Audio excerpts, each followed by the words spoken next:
is Jason J. Rock Houston, and you're listening to Chaotic Risk Magazine. We can be found on the web at www.chaoticrisk.com, and we're speaking with guitarist Frank Rodrigueiz. He's from the band Viva Halen, and obviously they're a Van Halen Tribute Band, and we're going to be talking to Frank today about his tribute band and also Van Halen's debut album, often referred to as Van Halen 1, which came out in 1978. And we're going to be talking to Frank about all that. And this is our On the Record segment where we talk with musicians, such as Frank Rodrigueiz here, about their favorite albums by their favorite bands. So let's get right into it, Frank. Now, you chose Van Halen 1, as I said, which is a debut Van Halen album, to talk about for this segment. And I was curious, any particular reason? I mean, I'm assuming it's maybe your favorite album like a lot of people, or was it maybe the album that turned you on to Van Halen? Yeah, for sure. First and foremost, man, thank you for having me. Of course, yeah. We love having you. Yeah, and then, talking about Van Halen 1, I guess, for me, it's just that album, and probably for a lot of people, it just, it changed my whole thinking, direction in music. At the time, I believe in 78, I was 12 years old.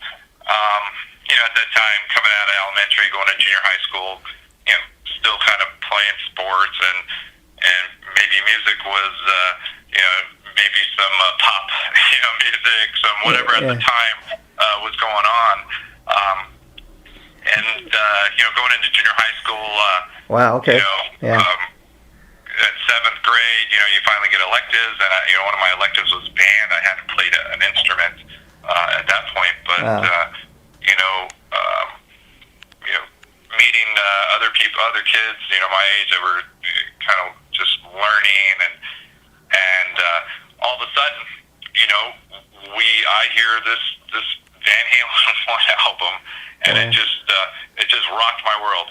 It was something that was crazy. It was like, prior to that, I think I had a 45 of, Elton John's Benny and the Jets. Wow. And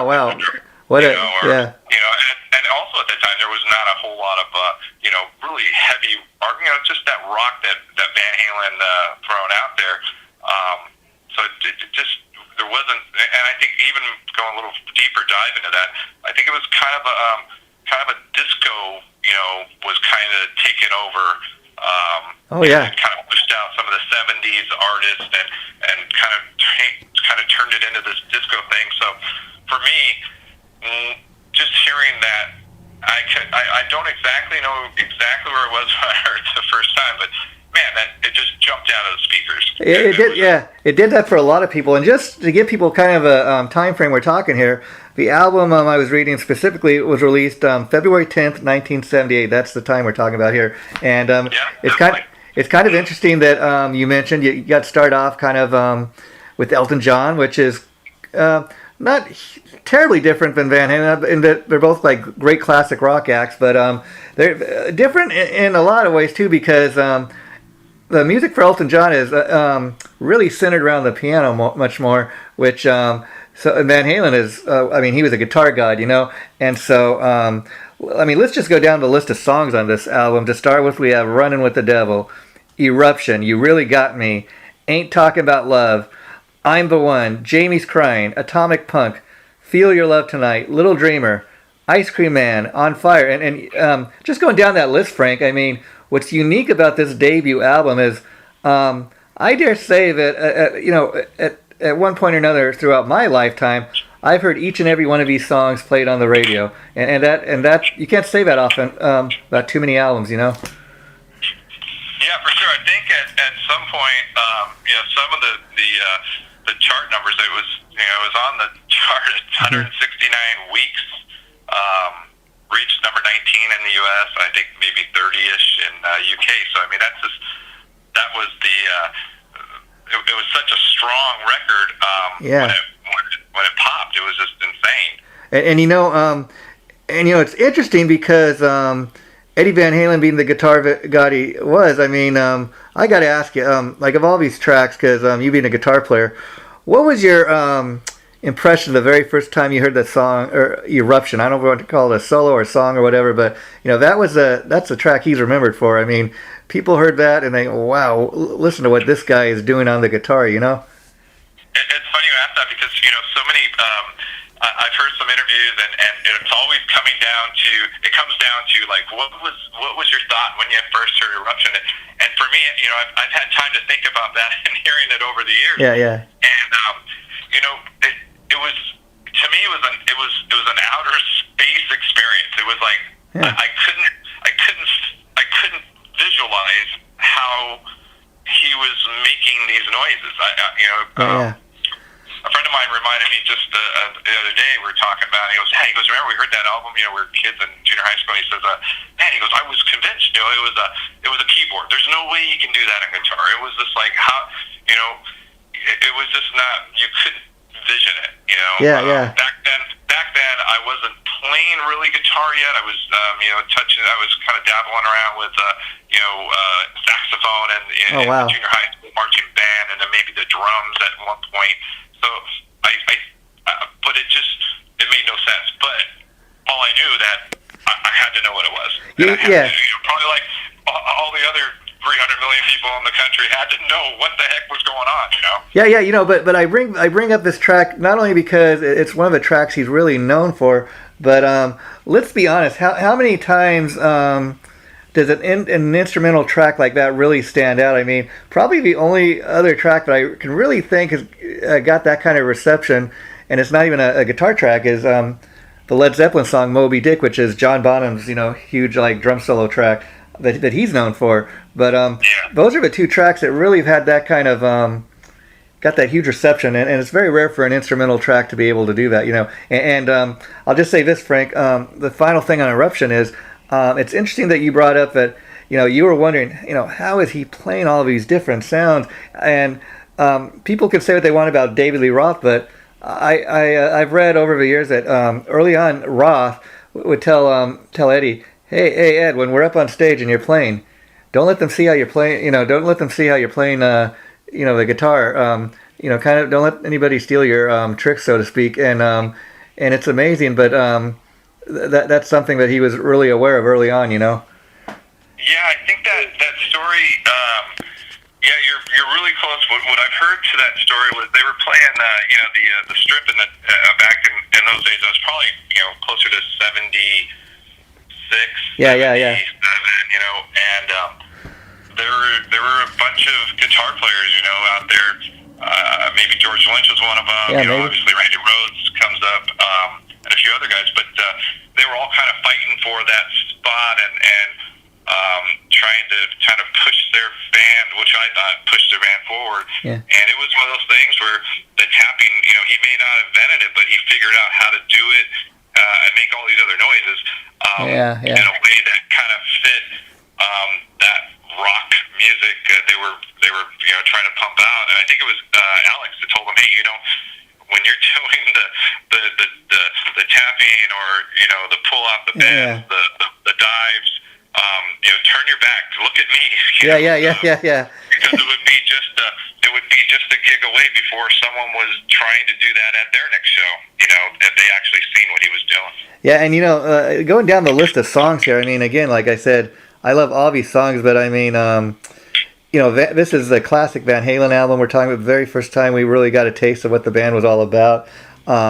If you were around back then, and I mean, one of my all-time favorites is like Ice Cream Man. I mean, only David Lee Roth could write a rockin' tune about ice cream, And I also, I mean, I love Jamie's Crying, Feel Your Love Tonight. That's one of my all-time favorites. And Jamie's Crying, I always used to think, oh, who's Jamie? But these are just like all great little pop tunes, I think Ice Cream Man, I'm pretty sure that's the song that David Lee Roth used to carry around a beatable acoustic. And yeah.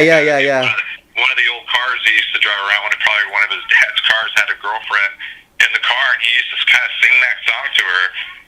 Wow. So I'm not sure how long that went on or how it made the if they were doing it live on the strip or not, but definitely made the album. So it was probably something very important to them at that time. Yeah, yeah, and of course, Van Halen is from originally Pasadena, but the guys hit it big, like you were saying, on the famous Hollywood Sunset Strip. And I was reading, interesting enough, the album cover, which is kind of just like a cover of the four guys in the band, individual shot of each guy. And but that was apparently shot at the Whiskey, where the band had a lot of great live shows early on. Like you said, they really got started around 76 or 77, and they went and recorded their first demos around 1976, and a lot of those demos are what wound up on the first album. Yeah, definitely, most for sure. Funny story too is I just was reading, since the passing of Ed, there's been a lot of information, a lot of articles or whatever, on all these different forums. So it's the sad way to get that information, but as a big Van Halen fan and Ed fan, we're always intrigued, and there was a story that was how true it is. I'm not sure, but I thought it was kind of a cool little story. Is that when they were going to release Van Halen 1, it's probably 25 songs. Ted Templeton had recorded for them, and I guess Ed had some of the stuff that was completed on a little cassette tape. Yeah, yeah. He showed up at his buddy's house, and I think the band was Angel. I'm not sure the drummer's name, but I guess he was a friend of Ed. Yeah. He showed him "You Really Got Me," which was done by the Kinks, obviously, and I guess that was a big no-no because it was only a few days later that he found out that Angel was in the studio trying to record that and get it out. So it became this big rush thing with Eddie and Templeton to get that vinyl out to the streets before they stole that from him. They actually didn't steal from Van Halen. It would have been stolen from the Kinks, but Van Halen had recorded it and was ready to. They were ready to release it. I never heard that story. That's a great story, Frank. And but the interesting thing about that is, of course, as you pointed out, "You Really Got Me" is indeed a Kinks song. But I'd be willing to bet that people listening to this interview are gonna a lot of them are gonna think it's a Van Halen song, if you know what I mean. And that's what for sure. And that's what a great job the band did of covering that tune. That it was such a great cover that they really owned it, and they really turned it into a Van Halen song, because people that are a little younger than you and me, again, they've heard that song on the radio, they think it's a Van Halen tune, and maybe they'll listen to this and find, oh, okay, another band actually originally did that, and they'll go check out the Kinks. But that's if you think about it, all those songs that are on Van Halen 1, I think it was 25 songs they had to choose from. The first release was a Kinks song, "You Really Got Me," and but like I said, if you look at the roster of the album that you just kind of read through, there's so many awesome Van Halen songs that could have done that for them, but they chose to go with the Kinks, and so that just tells you how well they did that, and now it's almost become, like you said, a lot of people think it's their song. Yeah, and I got to say that the band as a whole, I mean, these four original guys, the two brothers, Michael Anthony, David Lee Roth, I mean, they really had a great chemistry together. And say what you will about Roth, but I think, especially when you put Roth and Eddie together, I mean, Roth with his kind of, kind of crazy dance moves. He's an entertainer. Not the world's greatest singer, but he fit the band for what it was at the time. And I mean, it worked. And again, one of my favorite songs on the album is "Feel Your Love Tonight." I mean, Dave really puts his, personality, and you can hear him singing it from the heart, just like on all these other tunes. And I think the band as a whole, they just had a special chemistry. And it's interesting because, there have been rumors about the feuding that went on within the band, especially between Eddie and Dave. But like a lot of times when there's feuding musicians or feuding guys in the band, it makes for beautiful music. I don't know why. Yeah, I think it's just a combination of it's almost like a marriage. You got these ups and downs and arguments and all this other stuff, but those are the couples that stick together. Yeah. And they create something really, really special. To me, when I hear that album, actually all the first five. Yeah. David Lee Roth was a great showman, but and he was a really good singer. I mean, he had a range that was that he Yeah. on those albums, you know, it was like he was singing flat at times, but it just fit what they were doing, you know. So I don't true. know if he was doing it on purpose, because I know he can do some of those notes, but he would come in flat. But what was the equalizer to that, and which really popped their songs, was it was the three-part harmonies when Michael Anthony and Ed and himself came in. That was like it was. If the whole song was so perfect, it didn't have that element of surprise, and you know, David Lee Roth singing, you know, these songs in his way, his little shtick that he does, and then you're blasted with these beautiful harmonies, and the mix of those two, and Ed's guitar playing, obviously, to me, if I had, you know, it may not make sense to many people, to me, that's what was the magic, you know.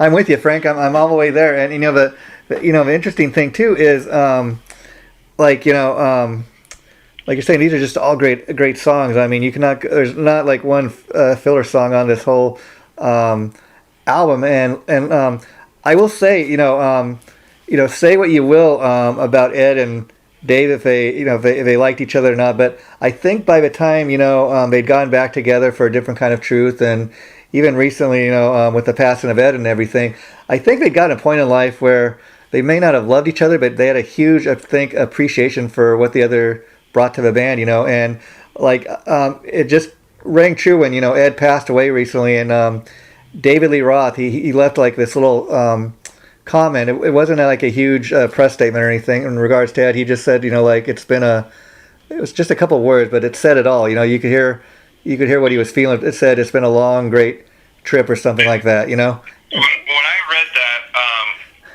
immediately went to the less is more scenario. Yeah. A lot of people were downplaying it in some of the forums, like, oh, that's all David put out. But if you really look at their long-term relationship and how their element together, that was fitting. That it was the less or more. It's funny you picked up on that like me, because that's kind of was my thought, and it's like it's just a few words, but that kind of says it all. And Dave has a way of doing that, which he just has this unique gift, the way he talks. I was fortunate to be at the Hollywood Bowl for not their very last show, but second to the last show. Scored some fifth row seats. Wow. I took my daughter Emily with me, who grew up. She's 22 now, but living in our household, she's a Van Halen fan for sure. Yeah. The interesting that I caught, one of my highlights that I caught at the show was towards one of the end, later in the show.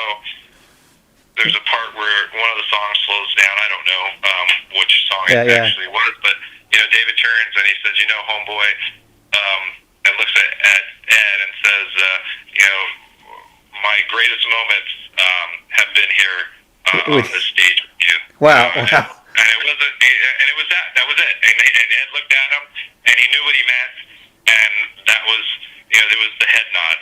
They just kind of agreed to it. And I took that. I'll always remember that exchange between the two of them.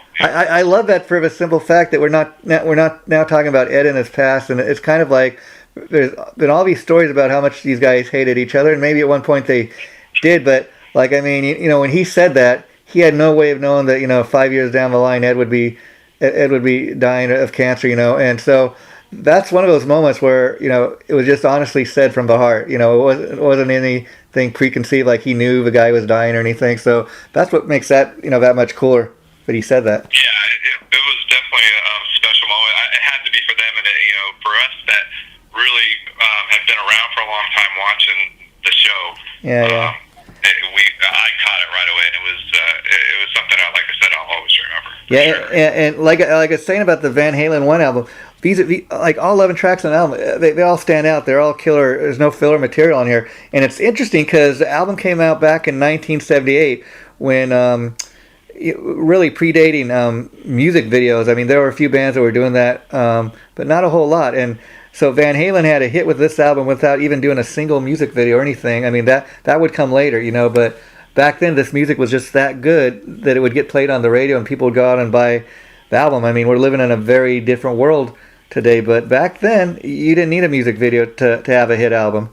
I think Warner Brothers paid for 3 videos, and they did this. They did them at the Whiskey. Okay. And you can see them on YouTube. And Okay. I see them on Facebook a lot.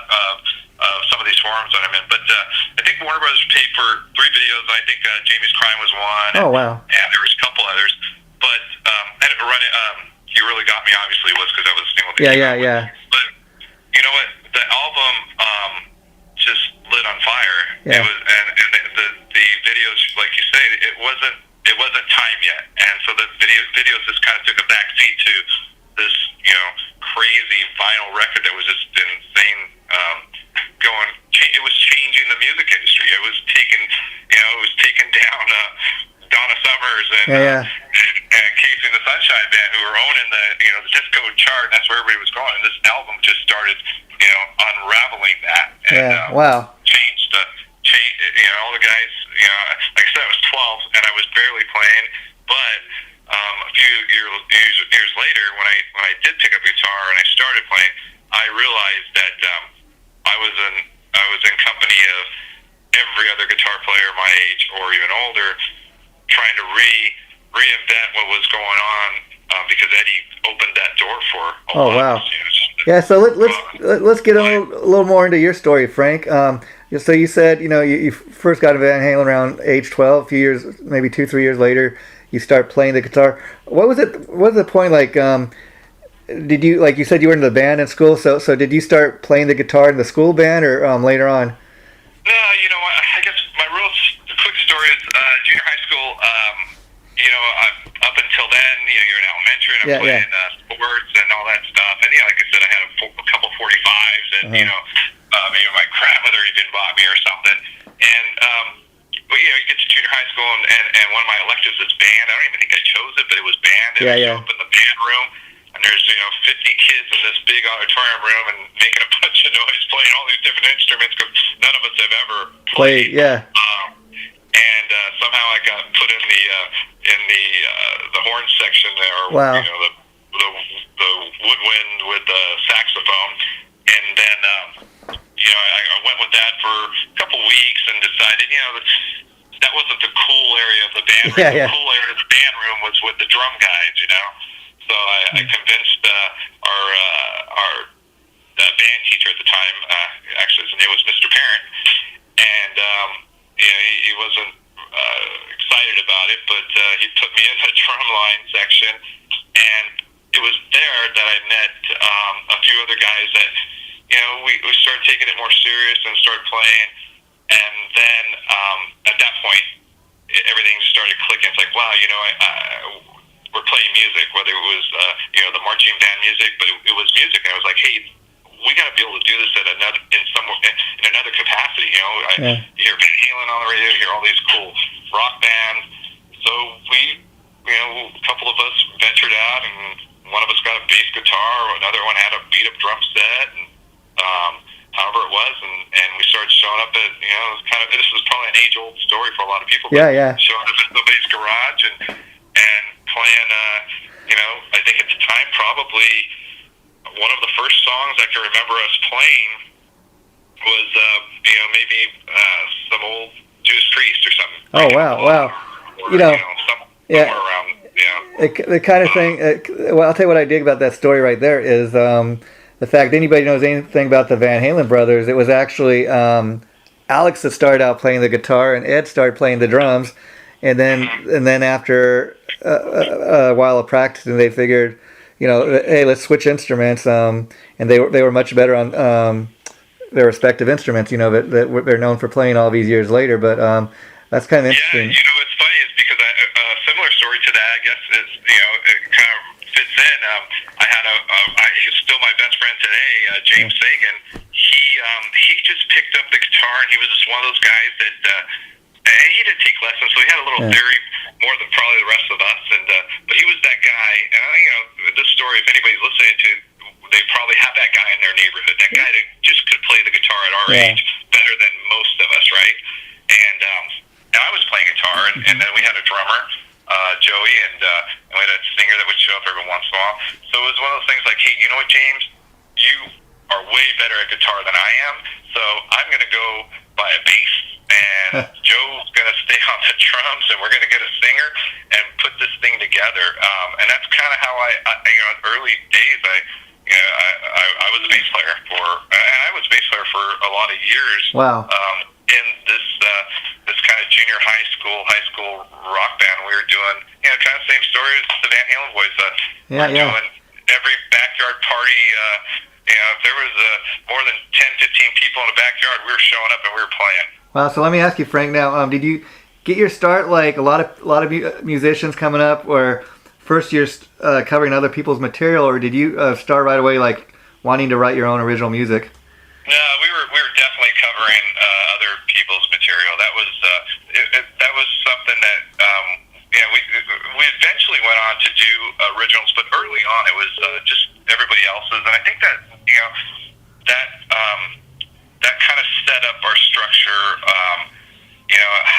What songs were about. You had the verse, you had the chorus, you had the bridge, and you had the verse and a chorus and an outro. We started learning that stuff, and from playing other people's songs, you start getting their chord progressions. Of course.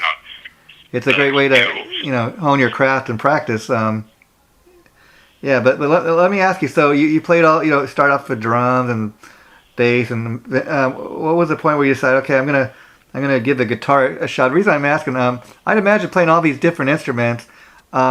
It kind of makes you that much better of a musician, period, because you kind of have a better understanding of what the other guys in the band are playing.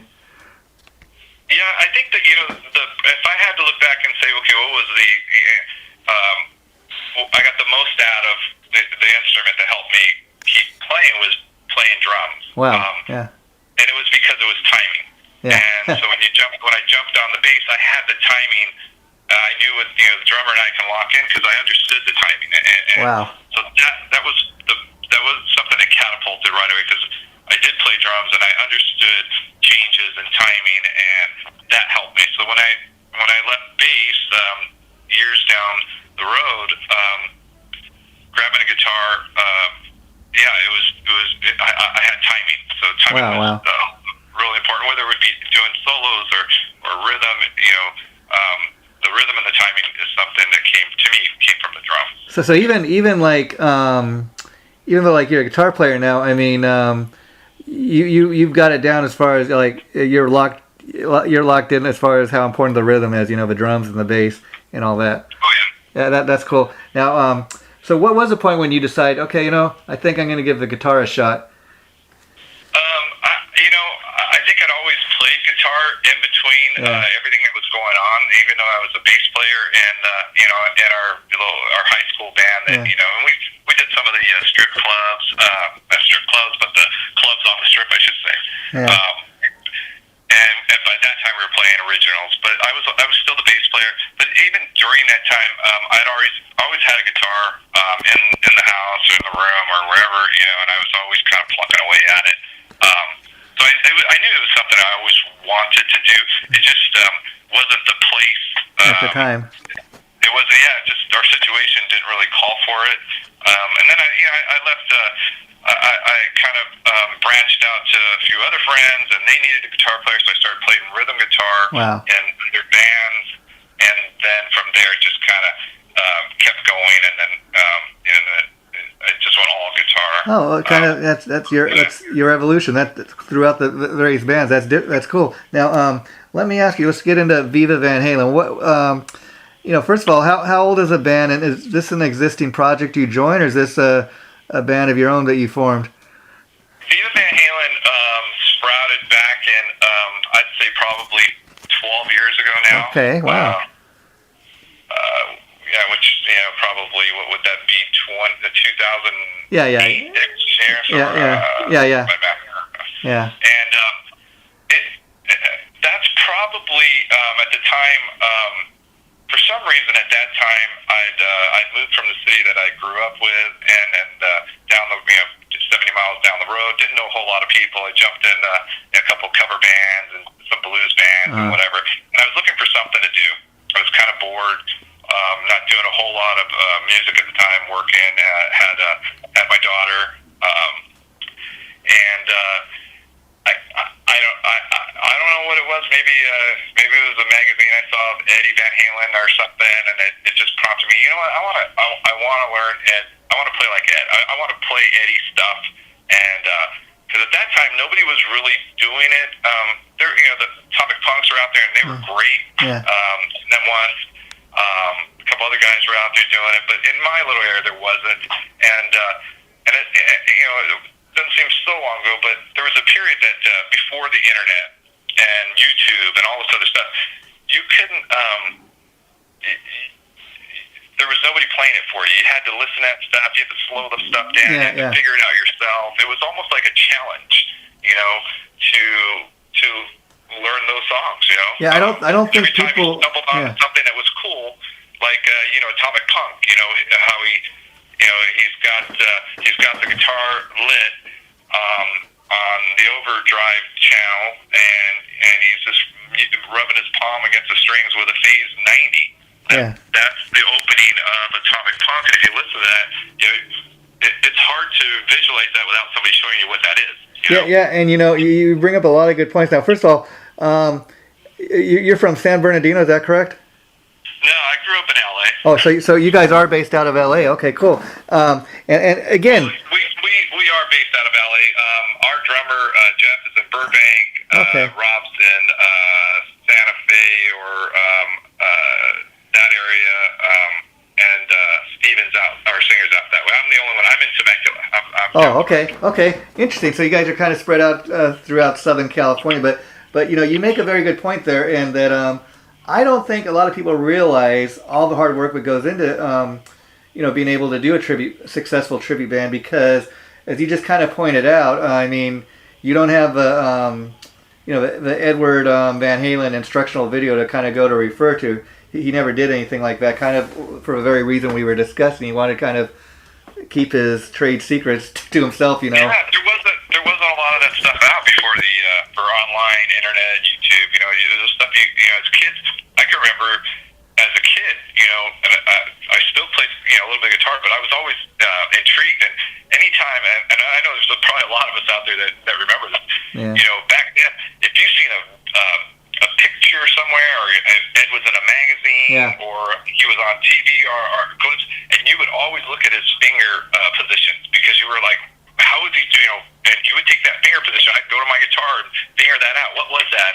And you were always looking for any little hint or visual of what he was doing. I mean, I remember taking a giant leap forward many years ahead of 1978. I mean, I'm talking about 1991. Like, I remember when the video for the song Pound Cake came out, and Sammy Hagar's in the band by then. Sure. But when you see in the video, he's playing the guitar with the drill, and a few years before, of course, the band Mr. Big did it, Paul Gilbert and Billy Sheehan. But I remember watching the video for Pound Cake and thinking, man, how is he doing that? It just amazes me, Oh yeah, and so going back to the point of how it became at that time it became just like it was a project. If I learned enough, Ed was the goal wasn't to do a tribute band. Yeah. The goal was to learn how to play Eddie's stuff, and learn all the tricks that he was doing and all the stuff. So it became just like it was something that I just wanted to try and maybe it kept me busy. It kept me really busy. That's great. Now, so talk a little bit about the decision. When did you get to that point? Say, what? I think maybe we can think about let's try making this into a band, or let's try see about doing some live shows. Talk about that thought process, and at that time, I think I was playing guitar. I just moved to Temecula. I was playing guitar in a blues band, like a neighborhood blues band or whatever, and we'd show up, and I was working on these Van Halen songs. Just all the David Lee Roth era songs. That's really what I've always done. Yeah. And so, whether we were warming up or maybe we were going to start rehearsing or a sound check or something, I Halen. Yeah. And it was always something like maybe the intro to Mean Street, or like I said, Atomic Punk, or maybe even maybe it was Eruption, the hammer-on part at the trills, and I would do that stuff, and then the guys would get around and start playing to it, and all of a sudden I'm like, wow, I can really play this stuff as with other people. It's not, like I said, I didn't set out to do that, but as I was messing around playing this stuff, it was like, wow, this could actually work. And now, at that point, I decided, you know what, I'm gonna reach out and see if I can find me a bass player that's into it, and a drummer, and the singer part was always last, because David Lee Roth, to find a David Lee Roth singer, a lot of people can sing well, and can sing the Van Halen songs, but to sound like David Lee Roth, who, like I said earlier, to me is sometimes he's flat, sometimes he's sharp, and sometimes it's just really difficult. Yeah. I mean, it's interesting. Now, see, I got to tell you, Frank, I think, especially in Los Angeles, I'd say you're probably in the top 3 of the Van Halen tribute bands. Okay, I mean, the other ones that come to mind would be Atomic Punk. They're probably the longest running one out here. Oh yeah, great guys. Yeah, Van Halen, obviously. And then I put you guys up because those are the 3 Van Halen tributes that come immediately to my mind. Because like you said, I spend a lot of time on Facebook. That's how I find a lot of people to interview. And I came across your Facebook page, for example, last week, and that's. But I'd seen flyers and stuff and ads for your band so many times before, and I think a lot of times when you're doing a tribute band, I gotta tell you, I'm a big supporter of tribute band scene for a simple fact. A lot of times, the guys will not just play the tunes by the original artist, but they'll dress the part. Like for example, Atomic Punks, Van Halen, they really take it to the next level. They dress the part. So. To me, that the bands that do that are really like rock and roll theater, where if the band is that good, it could maybe take somebody back in time to when they heard a Van Halen song on the radio for the very first time, or first time they saw the band in concert. I mean, just to give you an example, I seen this Guns N' Roses tribute years ago called Hollywood Roses, and they were probably the premier Guns N' Roses tribute at the time. And the guy, the lead singer, he was a dead-on lookalike, and he sounded just like Axl Rose from 1987. They were that good. I almost swore I was at a Guns N' Roses concert, for a minute. I had to pinch myself. They were that good. And then, like I said, Viva Van Halen, they're probably like top 3 Van Halen tributes out here. And I say that because I'm always seeing ads for, Atomic Punks, you guys, and Van Halen. And interesting thing about your guys is you play the tunes pretty good, but you don't necessarily dress the part. But again, you don't have to, because you're, and I think, too, it's interesting because if you're going to be doing a tribute band, you got to have a little something different to offer. And I think, in your case, maybe it's the fact that you don't dress up and have to look like the guys, because you're that good at the music, covering the music, and we do, we had struggled with that early on. We did dress up, and we did a lot of really good shows. I guess my pinnacle was the Van Halen thing, and I totally owe it to Van Halen. Obviously, we did a couple tours through Japan. Wow. Which was really, really something special for us. The guys that went, and then you go to Atomic Punks and Van Halen. Yeah, they're doing the dress up, and I totally dig it. I mean, Atomic Punks to me, they've had some changes in their band. A couple of other guys went to Steel Panther now, I believe. But still, I still look at those guys as they're the first ones that put it out there, and they did it right. They were true to the music, and they did some of the dress up stuff. And so I always kind of hold them at that high level, kind of the top when it comes to the Van Halen tributes. Van Halen, and I don't know Atomic Punks. I've never met anybody in the band, but I have been to their shows. Van Halen, again, I do know some of those guys.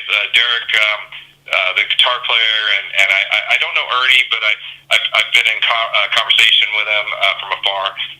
They're really good guys, and they work really hard at presenting the whole show, just not the music, which is But see, that's what makes those other tributes so good, is that they're the whole package in a way. They got the look. They work hard at the costumes, and there's so much more, because Van Halen show is just not the music, and it is great music, but it's a visual. It's almost like a theater, like a set. Yeah, and again, it's almost like rock and roll theater in a sense that, could you imagine going to see, like, forget about the bands we mentioned, but could you imagine going to seeing an awful Van Halen tribute band, if there's such a thing? I don't know, but where they're trying to dress the part, and you go and you think, that guy thinks he looks like Eddie Van Halen. Oh my God, who's he kidding? Yeah, and see, that's where you have to really look at it. Okay, are we going to, and the two bands I just mentioned, like I said, I know Van Halen, I know some of the guys there, I don't know Atomic Punks, but they did it, they do it, and they do it right? Yes, and if you're going to attempt to do it, you've got to do it right, and it takes a lot of work and a lot of effort, and hats off to those guys. I'm a big fan of both those bands, by the way. For us, it was like, hey, you know what? We can continue to do it, but our effort is more in the music, and we have momentum because people do come out to see us. And I think what's happened is we spent more time now just getting the songs true to their tones, their backups, their vocals, and it's.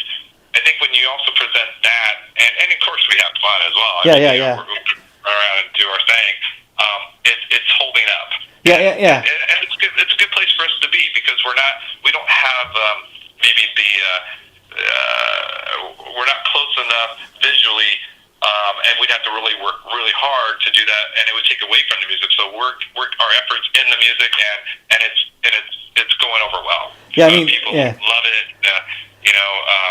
And it's fun for us to do, Yeah, that's the point I was making. It seems to be working for you guys. I mean, again, maybe you don't look the part, as you say, too much. You gave it a shot, but people would be kind of really critical of that. Oh, these guys think they look like...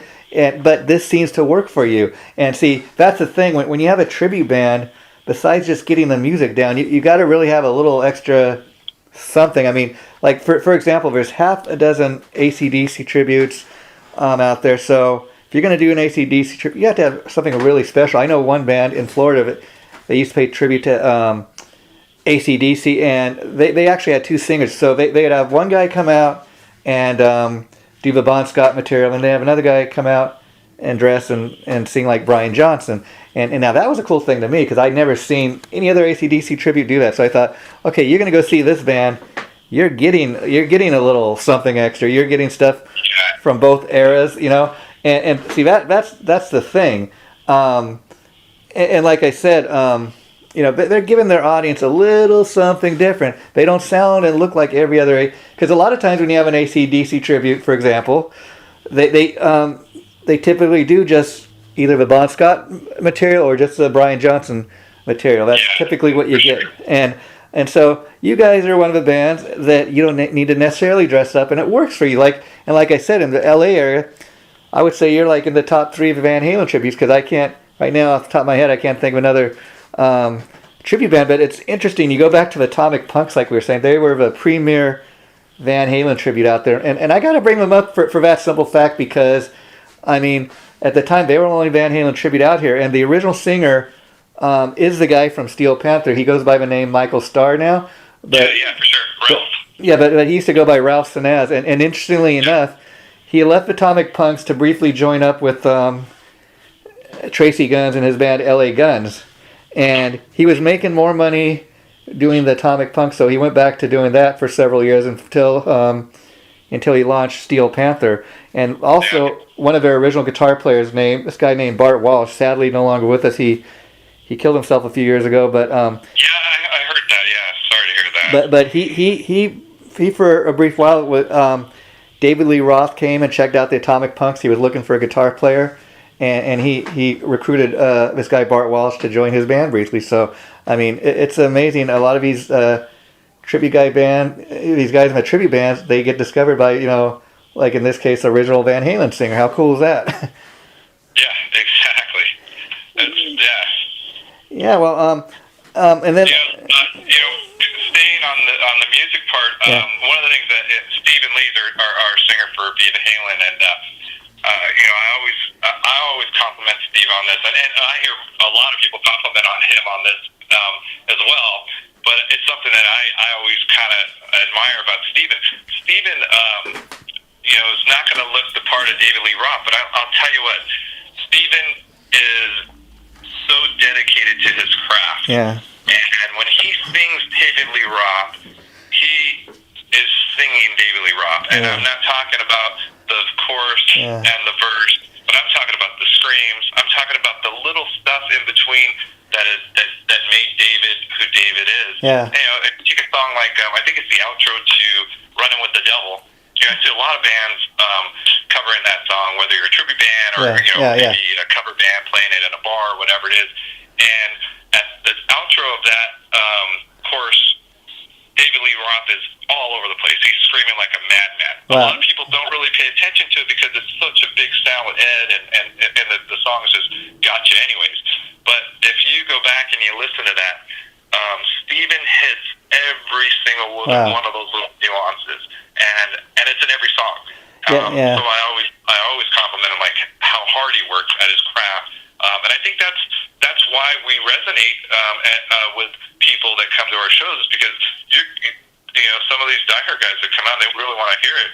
They know that we're working hard to bring that to the show, and I think that it's helped us tremendously. Well, congratulations on that. And I got to say, you bring up a very good point too earlier in the interview, where you're talking about just how important Michael Anthony was to the background vocals to the classic Van Halen. I mean, when he was no longer in the band, that was one of the first things people noticed. Hey, Michael Anthony's no longer there. When Wolf took over,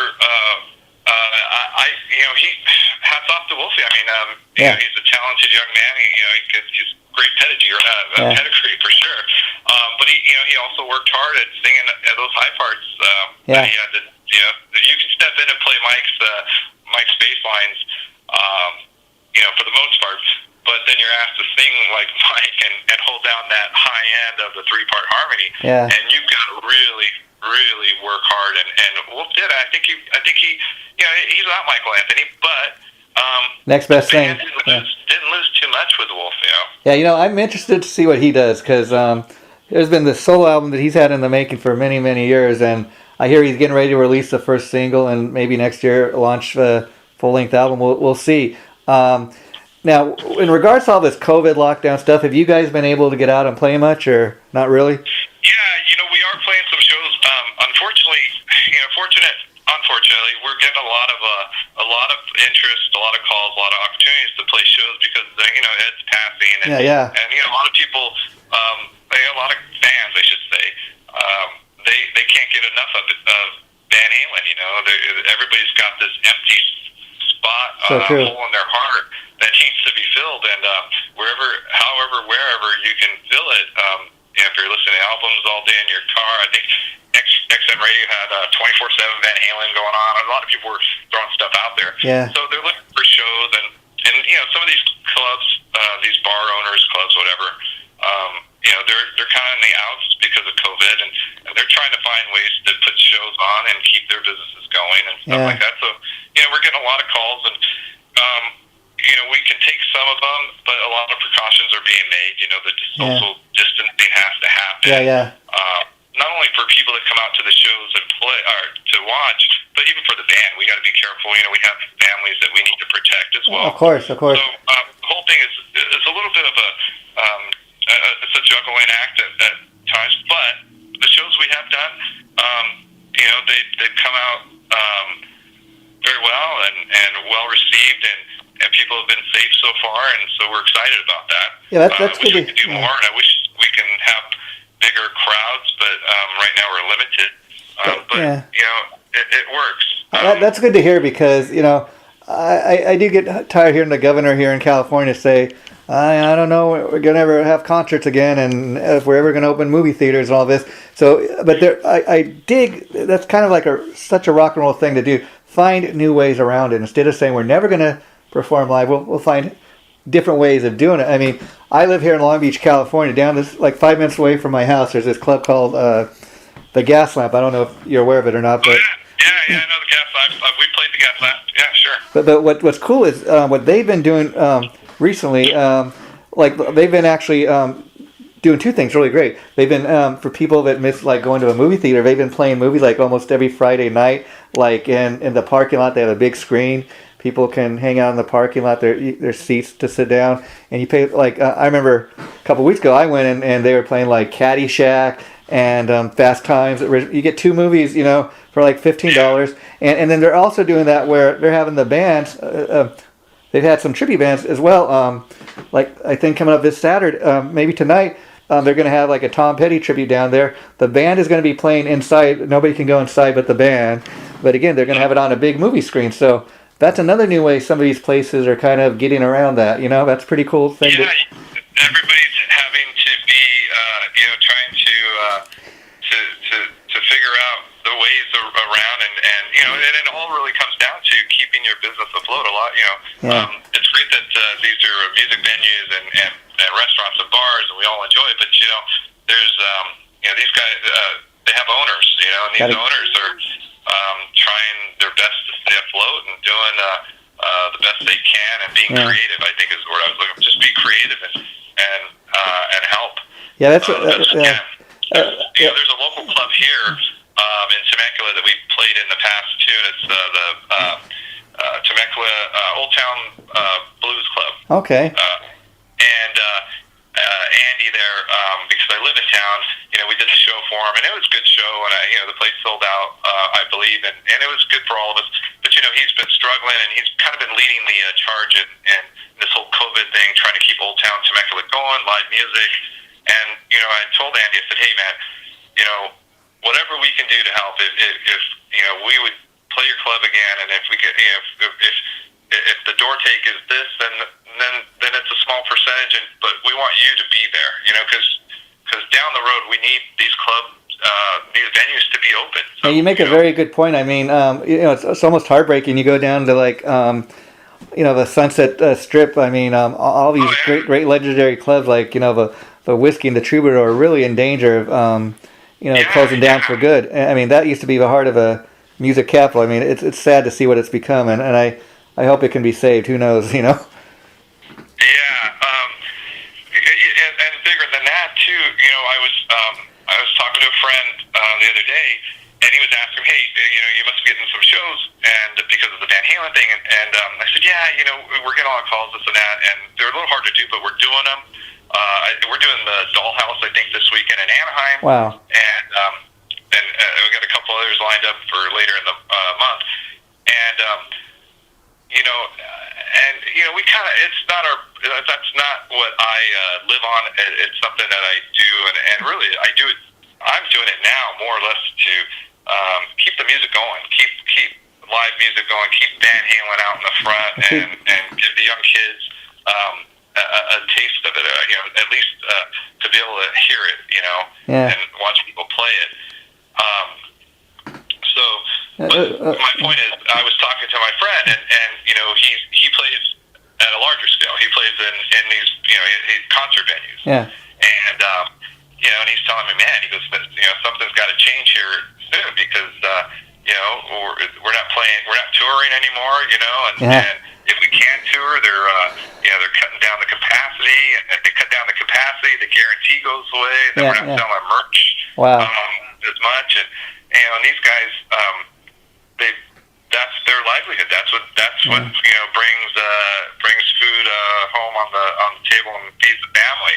So I really feel bad, and I hope COVID changes soon, and we get this thing under control. Yeah. Now I also got to comment on the fact, Frank, that one thing that really got my attention about your band, Viva Halen, is typically tribute bands, especially, they will name the band after like a song or one of the band's albums.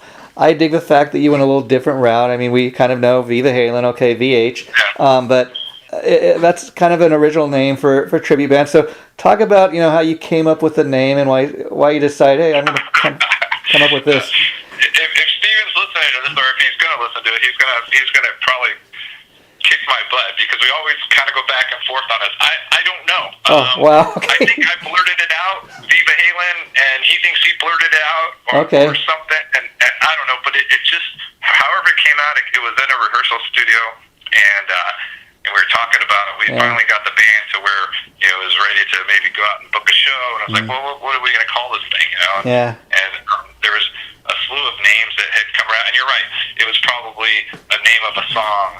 I think at one point it was going to be called one of the songs off the '84. I forget what it was, but anyways. Wow. And somewhere along the line, Viva Halen just kind of stayed in, and you know, two of us were Hispanics, and the Viva thing, like, well, you know, it's the Viva thing, and you know, so whatever. So it all kind of fit, and nowadays it just seems like it rolls off the tongue for us. You know, Viva Halen just kind of works. That's what I mean. It kind of works. You say it and you remember it. It's a cool sounding name. Now, have you ever been mistaken, like, for being because of a name? People thinking, maybe they're a Spanish Van Halen tribute. Yeah. You know, it's funny. We tried that. We had a singer coming up from Ensenada, Alex. Wow. I don't remember Alex's last name, but he came up and he sang it. He was bilingual, so he sang in English. And we did a bunch of shows with Alex with Viva Halen. Wow. At the time that Steve got busy doing other things, and we were in between shows. So Alex came up and did these songs. He was playing in a band in LA, so he was kind of going back and forth from LA. Just to give you an idea, there, you guys could have like an annual like Cinco de Mayo event. That would be a cool thing, or even if it was just for a song, have some guys come up. It's funny. We're doing these shows with Alex, and Alex sings in Spanish as well. Wow. I said, hey, Alex, what would be, you know, really be funny is we take that Viva Halen thing to the next level, and let's record Van Halen 1 in Spanish and take it home, you know. Amazing ideas you come up with. We started working on translating it, and I know he was working hard on it, and we were talking about getting in the studio and doing it, and you know, we were looking for some permissions and this and that. We never got it done, but I still think it's funny, and we should have did it. You know, he could have had a full length CD or album in Mexico, Van Halen 1. Now on that front, have you guys ever thought? Because I know a lot of tribute bands. They like I speaking of a singer from a Metallica tribute, Damage Inc., and he's telling me that they did a CD. I know the band. I don't know them either, but they're great. But he was telling me they did a CD like a Metallica cover. Is that something you'd ever consider? No, you know what? I wouldn't do a Van Halen CD because how can you top what he did, right? It's how do you top that? You just don't. You know, I'm not sure about the Metallica thing. I like Metallica. Metallica, but I don't know enough to make that statement. But for me, to redo a Van Halen album is like you can't. We're not. Nobody's Ed, no one's David. I mean, those two they're so unique in their way that it just doesn't. And then why would you? It's already been done. It's theirs, you know. Makes sense. I mean, that's why if you were going to do something like you were saying, kind of maybe record it in Spanish. Okay, that's a little different. That's something people haven't. Yeah, that would take it to another. I think David Lee Roth did a couple songs in Spanish. Yeah, actually, I think his Edom. That was interesting to me. It's like, wow, what if he did a whole album like that? It was Van Halen 1. No, I think it was. I think it was for Edom and Smile, his first solo album. I think there's like a Spanish version of that you can get for the whole album. Yeah. That's interesting, yeah. Well, you know, Frank, I've really enjoyed talking to you, and I hope if you had a good time doing this today, that maybe you can be my go-to Van Halen guy. Yeah, I was a little, thanks for having me, and thanks for reaching out. It's been a lot of fun, but, you know, I was a little reserved coming in because I thought, this is a weird time for Van Halen bands in general, I think, tribute bands or otherwise, because, you know, I don't want to ever capitalize on. Oh, I hear you. That's not what this is about. Yeah. I want to send the message that, hey, you know what? At this point, we're celebrating. We're celebrating Ed's life. We're celebrating Van Halen. As just one of our, something that we were fortunate to live through, and for us to keep it going. We work hard at it. Before you let me go, I do want to shout out to Stephen Lee. can't be done without Stephen Lee. He's the DLR extraordinaire, I call him. Wow. And one of my best friends, Jeff Page is our drummer. Okay. Jeff's the beast on the drums. We've got to turn everything on 10 just to play over Jeff, but just the beast. Yeah. And then Rob Lontauk is their bass player extraordinaire, and just a beautiful soul.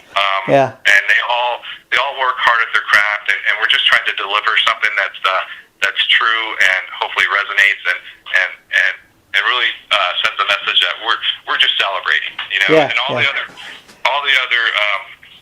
tribute bands, which I'm really glad that we talked about, the Atomic Punks, Van Halen. Jeff's got a band that I'd like to throw a plug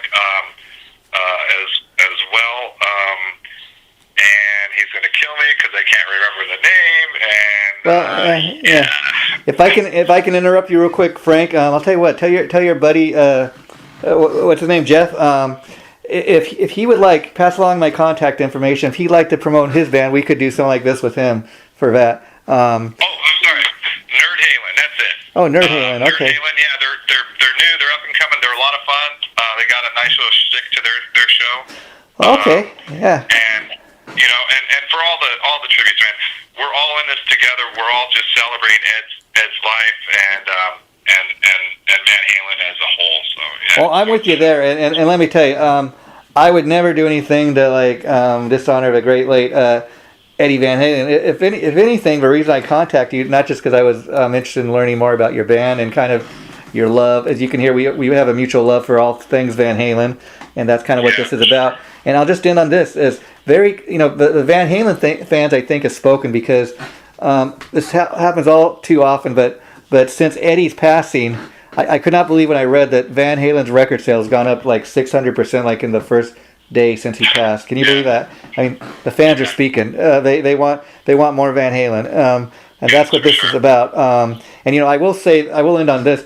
I was not shocked when I heard Ed died, because I know he'd been battling the cancer, but I did not realize that it had been since 2000. I thought, man, what a fighter that guy was. He finally lost his battle with cancer, but he hung in there for 20 years. You gotta say the guy had fight in him, Oh yeah, and we all were very lucky for that, because he did a lot in that 20 years. He delivered. It's almost selfish for us, because we like you say, this band has spoken. We want more. We want more. But I'm just happy that he's no longer suffering. He's not in pain. He's in a better place, and very grateful that I got to live through this era with Van Halen. Growing up and are even today still listening. I tend to babble on, but you can hear we have a mutual love for Van Halen, like I said. So thanks for doing this. Have a good day. Yeah. Okay. Bye bye. Absolutely. You take care. Thank you for the opportunity. Talk to you later. Bye bye.